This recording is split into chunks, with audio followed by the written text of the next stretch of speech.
प्रभु यीशु मसीह के नाम से और एक बार आप सब लोगों को धन्यवाद देते हैं। आज के सवेरे के समय में परमेश्वर अपने बच्चों के जीवन में उसकी दया को स्मरण दिलाने पाए। आज आपके लिए उत्साहित करने वाला वचन नीति वचन की पत्री, नीति वचन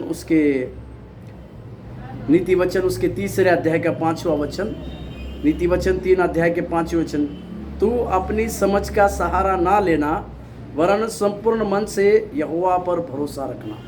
लिखने वाला सबसे ज़्यादा बुद्धिमान व्यक्ति है, जिसने कभी अपने 40 साल के सेवकाई में एक भी तलवार को नहीं चलाया, परंतु बुद्धि के द्वारा एक भी लड़ाई नहीं हारा।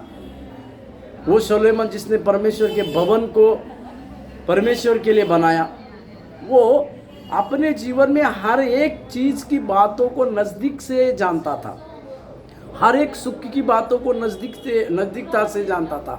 वही व्यक्ति, वही राजा इस प्रकार से उसके जीवन में कई एक प्रकार की बातों को देखने के बाद वो इस निष्कर्ष पर आया कि मेरी बुद्धि से, अगर मैं मेरी बुद्धि का सहारा लेके कुछ करता हूँ तो उसमें मैं कभी भी सक्सेस नहीं होता हूँ, परंतु अपने जीवन में अपना सब कुछ, अपना स्वप्न, अपनी इच्छाएं, अपनी योजना, अपनी सारी बातें जब यहोवा के हाथ में देते हैं तो परमेश्वर उन सारी बातों को हमारे लिए पूरी करने वाला परमेश्वर है। और वो परमेश्वर हमारे लिए सारी बातों को पूरी करता है।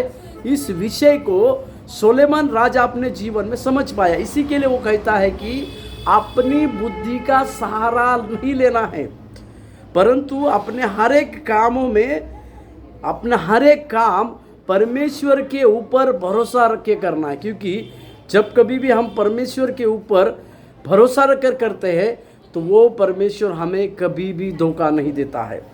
वो परमेश्वर हमारे जीवन में कभी भी हमारे लिए असफलता की बातों को नहीं करता। इसी के लिए आज के सवेरे के समय में हम उस परमेश्वर को देखने पाए, हमारे जीवन की सारी इच्छाओं को, हमारे सारे स्वप्नों को, हमारे सारे भविष्य की बातों को उस यहोवा के हाथ में दे, क्योंकि उसी के ऊपर भरोसा करके हम अपने जीवन की बातों को पार कर सकते हैं। प्रभु आपको आशीष दे।